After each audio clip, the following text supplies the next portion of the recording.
Hello. Welcome back to another Jollymun Podcast. I'm slightly out of breath as I was just doing some press ups. I've been trying to get some muscle back, or I'm trying to get in shape again because, my theory is right. So since all me and my friends are isolating at the moment, as soon as the isolation is finished, so I'm out of breath. As soon as the isolation is over, everyone's always going to run back together and all say hello to everyone. Everyone's going to be everywhere. Everyone's going to be, saying hello, being in the park. Everyone's going to be everywhere. So if I come back with muscle, then that is like a massive, big up. You know what I'm saying? Like that will get me a step ahead of all the competition, if you understand where I'm going. So that's my narcissistic quest during this quarantine.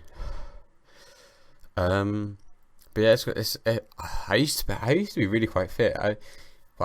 3 years ago. It was the last time I was fit was Christmas in year 11, and now it's turned 2.5 years. I was really fit.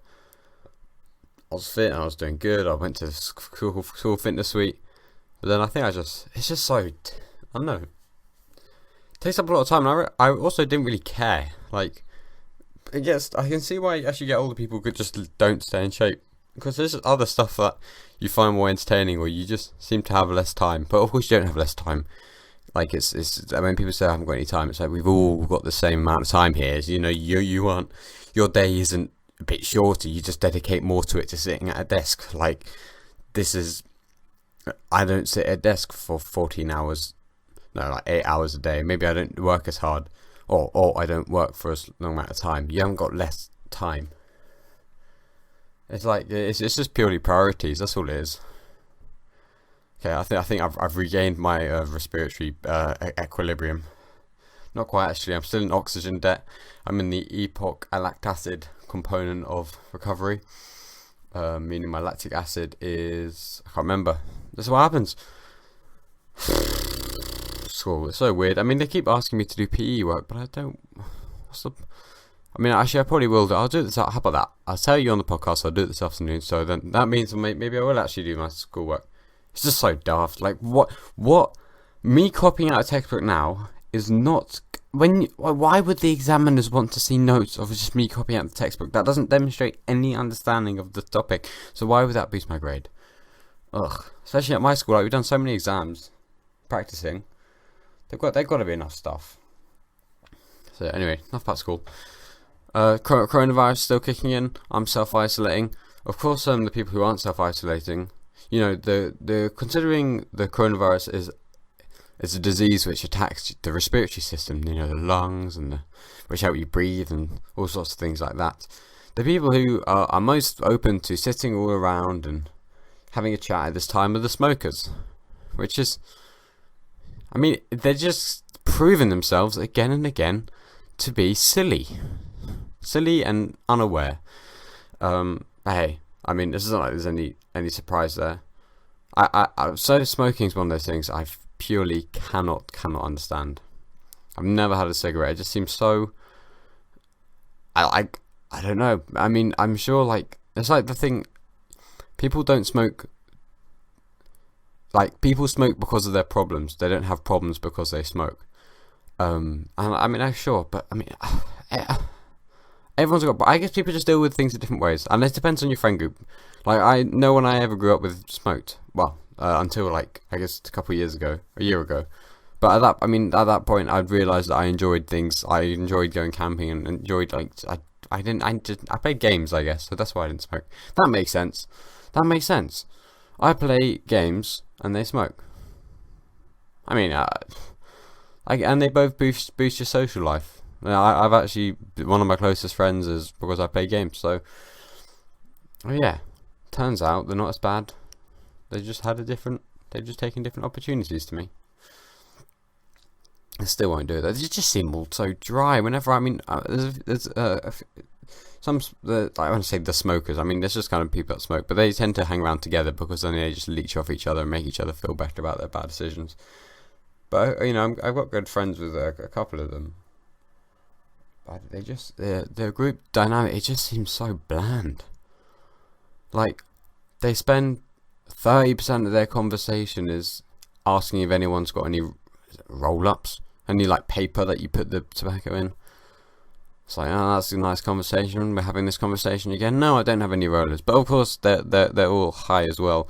So they ask the same person if they've got any rollers, like 4 times in 10 minutes. That's what happened to me at a party. This girl came up to me asking if I had cigarettes. I said, no, I don't smoke. I mean, I said, you're better off going downstairs. There's a garden. That's where the smokers have accumulated. We were upstairs above the garden. Smoke was coming in through the window. You get the idea, right? There's no smoke where I was. I was just sitting there judging people. And, okay. And she comes back. Have you got any cigarettes? Do you smoke? For God's sake.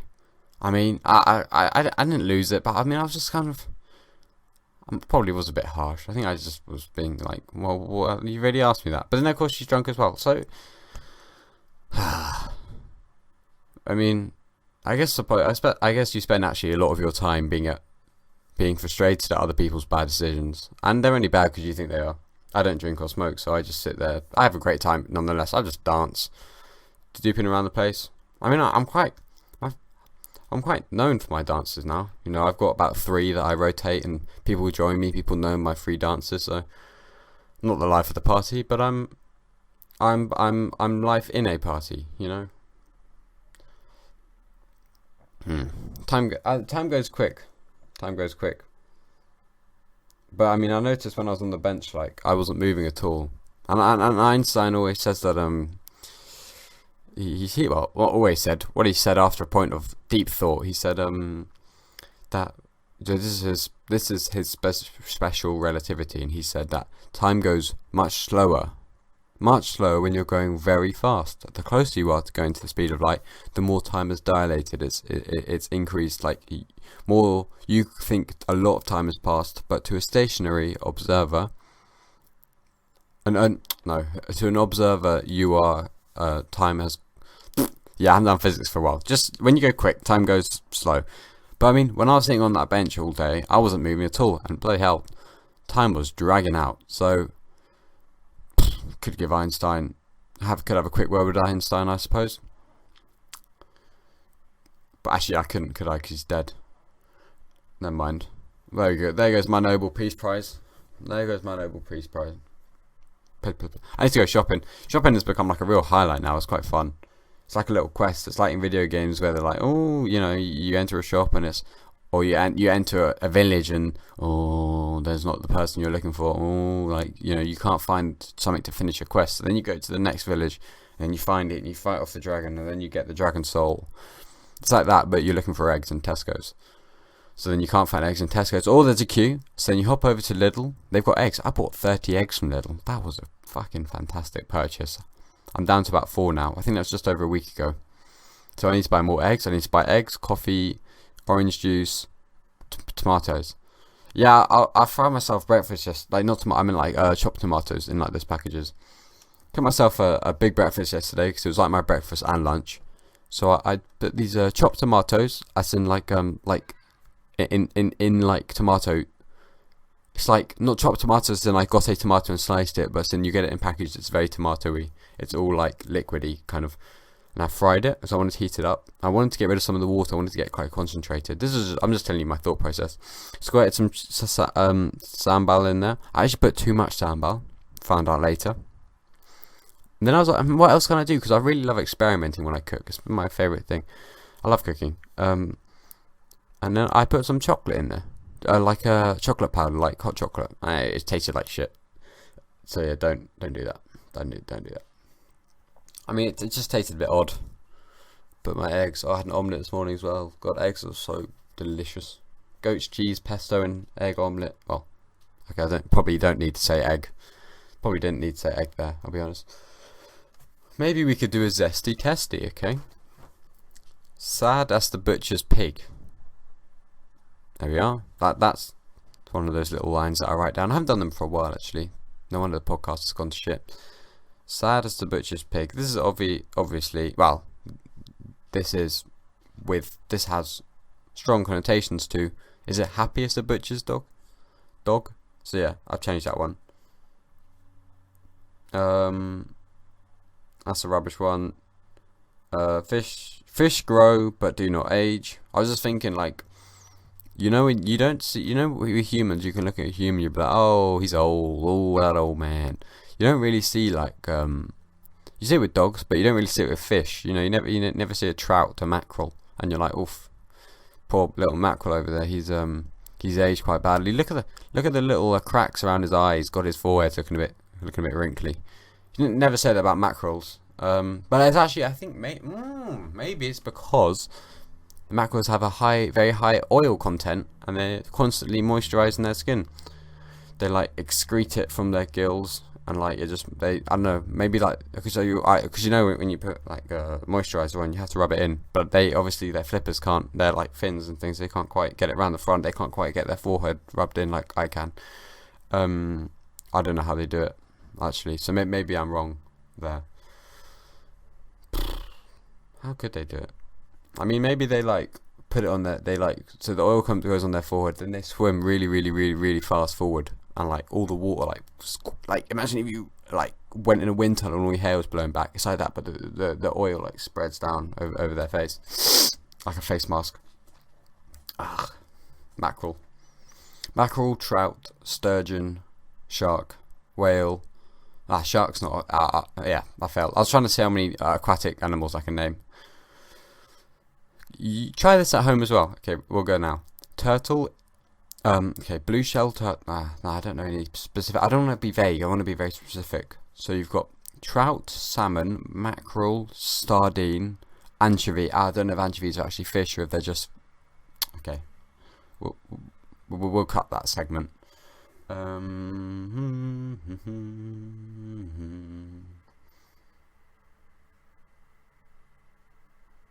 mean, really, I mean, there's really nothing to say. Boris Johnson's wasn't it intensive care? Intensive care. Like they're really, really, really caring for him. Desperately caring, intensely. They couldn't stop caring. That's cool. I suppose he's out now. I mean, I don't know how. I mean, it's probably just a headline, like the fucking. The new magazines were like, "Hey, can we put Boris and IC in intensive care for a sec so we can get some clicks?"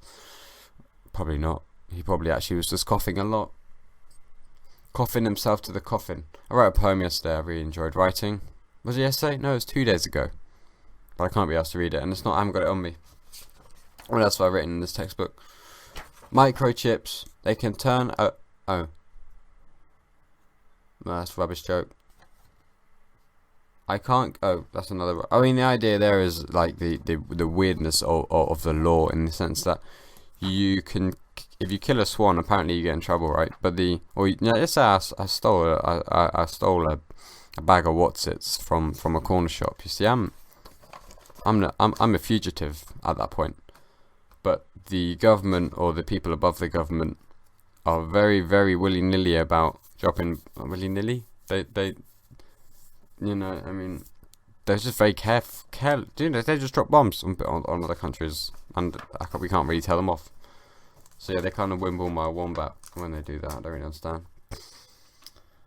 Theo Von is a very funny comedian.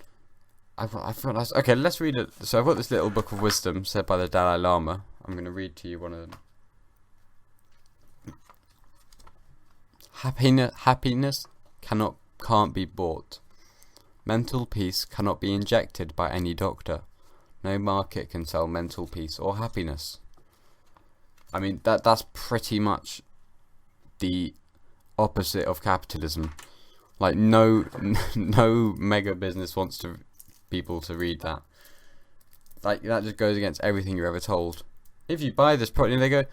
I'm listening to Bill Burr's podcast, and they say that his little adverts or people who he advertises for, they send him whatever script.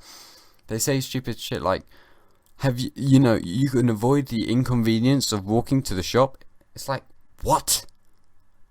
Like, what? The inconvenience of what? Using my why would I have legs if like there's no purpose to them? Of course, that's what I use them for. It's not an inconvenience. It's just a matter of that's how I do my day. Like, the only way that would be an inconvenience is if you're someone who spent your whole life working, you had no time. But then if you spend your whole life working, you have no time, then, like, what you... That's what I don't understand. I can't understand people who spend their whole life working. Like, what about what are you going to do with the time you have your legs? Well, you got to use your legs at some point. You're not going to use them to go to the shop. When are you going to use them? You're going to wait till you're 60 when you retire, you buy a house in the mountains, then what? You're going to go for a walk up the hill? But oh no. Now you can only get halfway up the hill because your knees are gone. Like, your back's been fucked up because you sat in a deck chair, in a desk chair for the last 30 years. No matter, they even say... They even, spent, I spent, in the office, Steve, I spent $2,000 on my new desk chair, it reclines, it's got a back support, if I press this button, look at me, zzz, zzz, and he's all like smiling in his business suit, looking at Brian from across the room. It's like, what about your life? I don't know. Anyway, everyone, thank you for coming to the podcast. It's very lovely for you to be here, and I'll see you next time. Goodbye.